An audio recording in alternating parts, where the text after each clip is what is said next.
नमस्कार, इन खबर में आपका स्वागत है। नीतीश कुमार ने 7वीं बार बिहार के चीफ मिनिस्टर की शपथ ले ली। पहले राउंड का मंत्रिमंडल का गठन भी हो गया, शपथ ग्रहण भी चल रहा है। लेकिन एक चेहरा जो हर शपथ ग्रहण में दिखाई देता था पिछले 15 सालों से, वो नहीं दिखा। जी हाँ, हम बात कर रहे हैं सुशील मोदी की। ये तो कल ही बात स्पष्ट हो गई थी कि सुशील मोदी को डिप्टी चीफ मिनिस्टर नहीं बनाया जा रहा है, और खुद उन्होंने ट्वीट करके जानकारी इस बात की दी थी कि उनसे कार्यकर्ता का पद कोई नहीं छीन सकता। 40 सालों में संघ और बीजेपी ने जितना उनको दिया शायद ही किसी और को दिया हो। वो जो ऊपर वाली लाइन है वो एक फॉर्मेलिटी है, नीचे की एक लाइन में उनके ट्वीट के सब कुछ स्पष्ट है। उनसे कोई कार्यकर्ता का पद नहीं छीन सकता, यानी कि डिप्टी चीफ मिनिस्टर का पोस्ट उनसे छीना गया है। दरअसल जैसे ही बिहार का रिजल्ट आया, हाईकमान ने उन्हें दिल्ली तलब किया। तलब करने के बाद उनको साफ साफ बता दिया गया कि अब बिहार में बदलाव होगा और आप डिप्टी चीफ मिनिस्टर नहीं बनाए जाएंगे। क्या कारण हो सकता है? दो बहुत बड़े कारण हैं। पहला कारण ये कि बिहार में बीजेपी पैर जमाने के लिए बहुत दिनों से प्रयास कर रही है। दो राज्य ऐसे हैं जो बीजेपी के लिए चुनौती बने हुए हैं, एक है पश्चिम बंगाल और दूसरा है बिहार। उससे इधर जो यूपी पड़ता है, यूपी में कई बार बीजेपी अकेले के दम पे सरकार बना चुकी।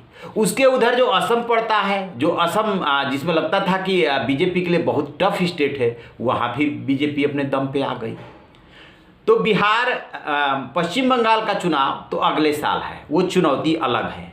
बिहार में अकेले दम पे यदि आने की परिस्थितियां नहीं बन रही है तो कैसे सबसे बड़ी पार्टी बने, कैसे दमदार पार्टी बने, ये उसकी चुनौती थी। सुशील मोदी को लगभग 30 साल बिहार की राजनीति में हो रहा है, 1990 से लेकर के 2000 तक, और पिछले 15 साल से नीतीश कुमार के गवर्नमेंट में उनकी महत्वपूर्ण भूमिका रही। बीच में कुछ दिनों को छोड़ दिया जाए तो जब नीतीश कुमार ने ठोकर मार के बीजेपी को बाहर कर दिया था। तो माना यह जाता है कि जेपी आंदोलन की देन नीतीश कुमार और सुशील मोदी में दोस्ती बहुत गहरी थी। कई बार ऐसा लगता था सुशील मोदी के बयान से कि वो बीजेपी से कम और नीतीश कुमार से ज्यादा जुड़े हुए, जो कि पार्टी को बार बार खटकता था। जब अरुण जेटली जीवित थे तो नीतीश कुमार से उनकी दोस्ती थी, लेकिन वो दिल्ली की राजनीति करते थे, वो पटना और बिहार की राजनीति करते थे। सुशील मोदी उसी राज्य में उसी पटना बिहार की राजनीति करते थे, और पार्टी से ज़्यादा जब अपनी दोस्त की चिंता करने लगेंगे तो स्वाभाविक है कि पार्टी को ये बात खलेगी। दूसरी बात, जो उनके नेतृत्व में बिहार में पार्टी की पैर जमना चाहिए था वो नहीं जमा, और कभी भी वो बहुत वोकल नहीं रहे। पार्टी को जमाने के लिए नेता के तेवर में, धार में, बोली में जो तेज होना चाहिए वो नहीं था। हमेशा वो नीतीश कुमार का ही बचाव करते रहे। कई बार ऐसा लगता था जैसे कि वो जेडीयू के नेता हैं। तो ये उनके खिलाफ गई कि आपकी भी उम्र वही है जो लगभग नीतीश कुमार लालू यादव की है, उसी आंदोलन की आप भी देन है, और बीजेपी को अभी तक सोचना पड़ रहा है कि बिहार में अकेले दम पे कैसे आए, तो दूसरे को मौका दीजिए। और चूंकि अब 74 सीट बीजेपी ले आई है, इसलिए न तो नीतीश कुमार मना कर सकते हैं और न सुशील मोदी कुछ कर सकते हैं। बताते हैं कि नीतीश कुमार चाहते थे कि सुशील मोदी इस बार उनके साथ रहें, क्योंकि ये भी है कि नीतीश कुमार के ये आखिरी पारी ही है। बेशक उनका अंतिम चुनाव ना हो, लेकिन आखिरी पारी ही है। लेकिन चूंकि बीजेपी मजबूत हो चुकी है, इसलिए नीतीश कुमार ज़्यादा नहीं बोल पाए। ये पहला कारण। दूसरा कारण कहते ये है कि जब 2010 के बाद 11-12 से और नरेंद्र मोदी को दिल्ली की राजनीति में ले आने और पीएम उम्मीदवार के रूप में प्रोजेक्ट करने की तैयारी हो गई थी, क्योंकि 2009 का चुनाव लाल कृष्ण आडवाणी के नेतृत्व में बीजेपी हार चुकी थी। तभी 2012 में उन्होंने अखबार को दिए इंटरव्यू में नीतीश कुमार को पीएम मटेरियल बताया था और कहा था कि अगले लोकसभा चुनाव में उनकी बहुत महत्वपूर्ण भूमिका हो सकती है। उस समय नीतीश सरकार में जो मंत्री थे अश्विनी चौबे, गिरिराज सिंह, वो पीएम मोदी के लिए बैटिंग शुरू कर चुके थे, और तब सुशील मोदी ने ये बयान दे दिया था। तो ये अमित शाह और नरेंद्र मोदी की जोड़ी है।